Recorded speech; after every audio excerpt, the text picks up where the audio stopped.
नमस्ते दोस्तों, आप सब मेरे साथ जुड़े क्योंकि मैं 14 अगस्त 1947 के पीछे की वास्तविकता में गहराई से उतरती हूँ और उस दिन के बारे में आपके द्वारा जाने गए हर चीज को चुनौती देती हूँ। इस वीडियो में हम 14 अगस्त 1947 के ऐतिहासिक दिन के पीछे की सच्चाई और भारत की स्वतंत्रता की यात्रा में इसकी महत्वपूर्ण भूमिका की खोज करेंगे।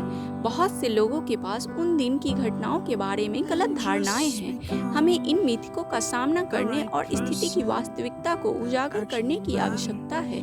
एक सामान्य मिथक यह है कि भारत स्वतंत्रता के लिए पूरी तरह से तैयार था, लेकिन सच्चाई कहीं अधिक जटिल है। ब्रिटिश सरकार का भारत छोड़ने का निर्णय अचानक था, जिसने कई भारतीयों को चौंका दिया। इस अचानक निकासी ने विशाल शक्ति शून्य पैदा कर दिया। भारतीय अराजकता के कगार पर था। विभिन्न समूहों के बीच नियंत्रण के लिए प्रतिस्पर्धा चल रही थी। मुस्लिम लीग, जिसका नेतृत्व मोहम्मद अली जिन्ना कर रहे थे, और भारतीय राष्ट्रीय कांग्रेस, जिनके नेता जवाहरलाल नेहरू और महात्मा गांधी थे। जैसे ही ब्रिटिश छोड़ने के लिए तैयार हो रहे थे, उनके भारत के भविष्य के लिए दृष्टिकोण बहुत कठिन कार्य करना था। रेड क्लिफ लाइन जो जल्दी खींची गई थी, दोनों देशों के बीच की सीमा बन गई। यह जल्दबाजी में लिया गया निर्णय बड़े परिणामों को जन्म देने वाला था, जिसमें इतिहास की सबसे बड़ी जन आंदोलन भी शामिल थी। हमारी खोज का मुख्य कारण वास्तव में स्वतंत्रता की घोषणा और उसके तुरंत बाद के घटनाक्रम पर केंद्रित होगा। 14 अगस्त 1947 को पाकिस्तान स्वतंत्र हुआ और इसका पहला नेता मोहम्मद अली जिन्ना बना।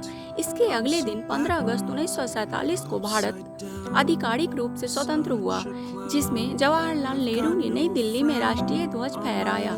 यह क्षण दशकों की संघर्ष का परिणाम था, लेकिन यह नई चुनौतियों के युग की शुरुआत भी थी। इस अवधि के लिए गए निर्णयों का क्षेत्र पर अस्थायी प्रभाव पड़ा। हिंदुओं और मुसलमानों के बीच के हिंसक प्रभावों ने गहरे निशान छोड़े और विश्व के इतिहास के सबसे महत्वपूर्ण जन आंदोलनों में से एक को देखा।